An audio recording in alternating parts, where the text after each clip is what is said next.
আসসালামু আলাইকুম everyone, welcome back to my channel Lucky's easy recipe. Lucky's easy রেসিপিতে আজকে একটা মিষ্টির রেসিপি নিয়ে চলে আসলাম। আশা করছি আমার আজকের এই মিষ্টির রেসিপিটি আপনাদের ভালো লাগবে। আর ভালো লাগলে প্লিজ চ্যানেলটিকে সাবস্ক্রাইব করে পাশে থাকবেন, আমার নতুন এই চ্যানেলটির সাথে থাকবেন। চলুন তাহলে শুরু করি। আশা করব সম্পূর্ণ ভিডিওটা দেখলে আপনাদের মিষ্টিটাও একদম পারফেক্ট হবে। চলুন তাহলে শুরু করি আমার আজকের রেসিপিটি।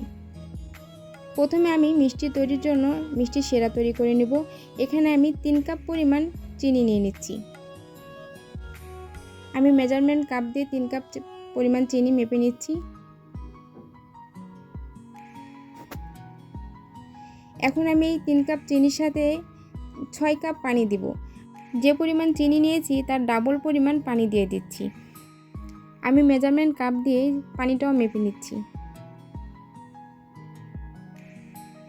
চিনি পানির সঙ্গে আমি এখানে 2টা এলাচ দিয়ে দিচ্ছি। এলাচের মুখটা একটু ফেটে দিয়েছি।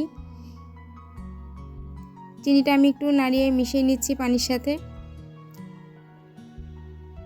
এখন এই চিনি পানিটা শিরা তৈরি করে নিব। খুব বেশি জাল করে নিব না, চিনিটা গলে যাওয়া পর্যন্ত আমি জাল করে নিব।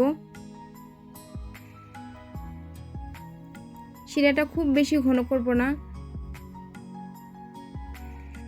চিনিটা জাল করে নিব।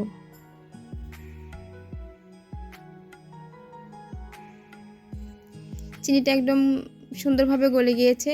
এখন এই পর্যায়ে শিরাটা যদি খুব বেশি ঘন করে নেই তাহলে পরবর্তীতে আমি যখন মিষ্টি বানিয়ে এটার মধ্যে শিরার মধ্যে দিব তখন মিষ্টির মধ্যে শিরাটার ভালো মতো প্রবেশ করবে না। এই জন্য আমি খুব বেশি জাল করে নেব না, জাস্ট একটা বলক উঠে আসা পর্যন্ত আমি এই শিরাটা এখন এক সাইডে রেখে দিয়ে চলে যাব পরবর্তী স্টেপে। প্রথমে আমি একটা মিক্সিং বল নিয়ে নিলাম। এখন নিয়ে নিচ্ছি রুমের স্বাভাবিক তাপমাত্রায় থাকা 2টা ডিম।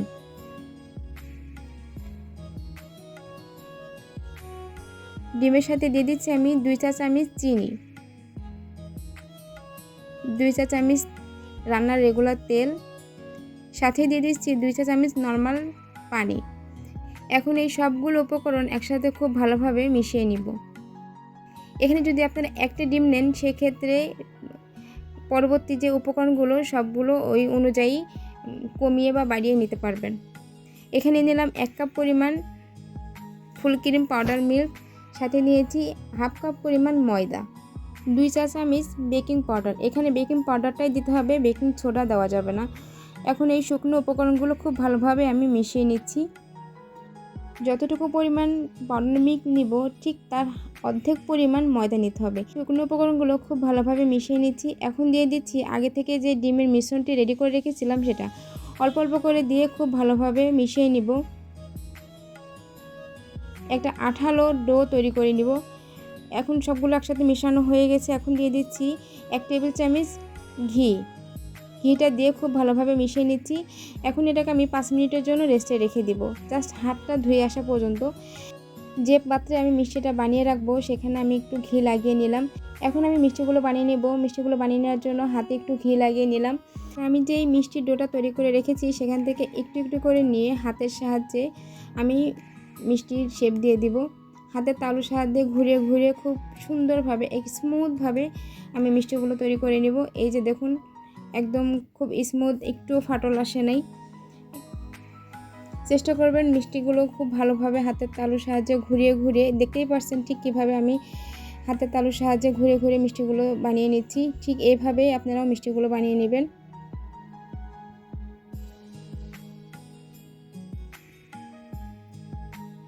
আমার সবগুলো মিষ্টি বানানো হয়ে গেছে। এখন চলে যাব আমি পরবর্তী স্টেপে। চুলায় একটা প্যান বসিয়ে দিলাম এবং তাতেই দিয়ে দিচ্ছি পর্যাপ্ত পরিমাণ রান্নার রেগুলার তেল। এখানে মিষ্টিগুলোকে ডুবো তেলে ভেজে নিতে হবে, ঠিক সেই পরিমাণ আমি তেল দিয়ে দিয়েছি। তেলটা যখন হালকা গরম হয়ে আসবে তখন আমি মিষ্টিগুলো দিয়ে দিব। মিষ্টিগুলো যখন আমি আবার তেলে দিব তখন আমি হাতের সাহায্যে আরেকবার একটু ঘুরিয়ে ঘুরিয়ে স্মুথ করে নেব, যেন মিষ্টির উপরে কোনো ফাটল না আসে। একদম খুব স্মুথভাবে মিষ্টির উপরটা যেন খুব ভালো হয়, এই জন্য আমি আবারও তেলে দেওয়ার আগে হাতের মধ্যে একটু ঘুরিয়ে নিব।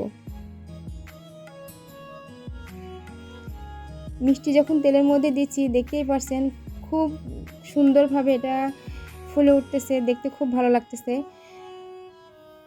এক একটা মিষ্টি দিচ্ছি আর সঙ্গে সঙ্গে ফুলে ডাবল হয়ে যাচ্ছে।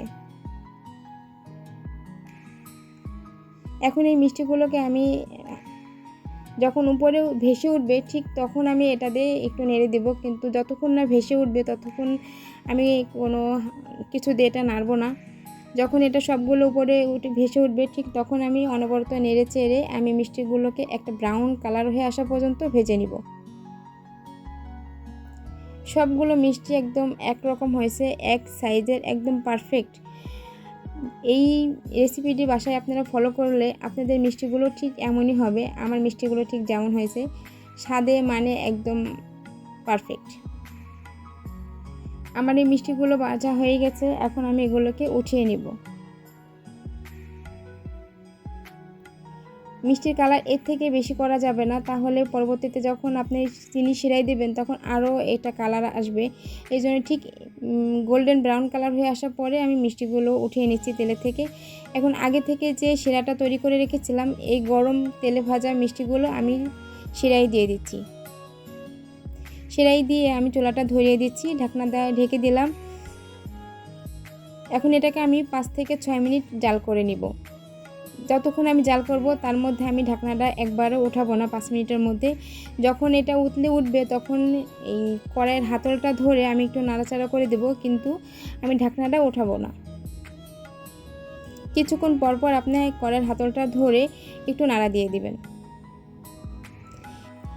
মিষ্টিগুলো যখন আমি তেলে ভেজেছি তখন তো এটা ফুলে ডাবল হয়ে গেছে, আর যখন শিরাই দিয়েছি তখন তার থেকে আরও বড় হয়ে গেছে মিষ্টিগুলো, আপনারা দেখতেই পাচ্ছেন। এখন আমি এখানে দিয়ে দিচ্ছি 2 চা চামচ গোলাপ জল। এখানে অবশ্যই চেষ্টা করবেন গোলাপ জলটা দেওয়ার জন্য, তাহলে গোলাপ জলের একটা সুন্দর স্মেলে মিষ্টিগুলো আরও খেতে ভালো লাগে। এই মিষ্টিগুলো আমার 5 থেকে 7 মিনিট জাল করে নেওয়া হয়ে গেছে। আমি এখন এটাকে সারা রাতের জন্য রেখে দিয়েছি।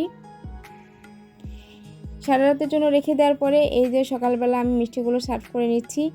মিষ্টিগুলো একদম পারফেক্ট হয়েছে এবং ভেতরটাও একদম সফট হয়েছে। আসলে মিষ্টিটা আপনাদের খাওয়াতে পারবো না, অবশ্যই আমার রেসিপিটা দেখে আপনারা বাসায় ট্রাই করবেন এবং আপনাদেরটা কেমন হলো আমাকে অবশ্যই কমেন্ট করে জানাতে ভুলবেন না। আশা করছি আমার আজকের রেসিপিটি আপনাদের ভালো লেগেছে, আর ভালো লাগলে একটা লাইক কমেন্ট করতে ভুলবেন না।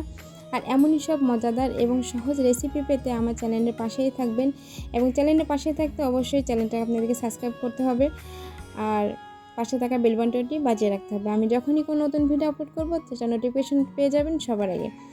তো আমি চলে আসবো নতুন কোনো রেসিপি নিয়ে। সে পর্যন্ত সবাই ভালো থাকুন, সুস্থ থাকুন।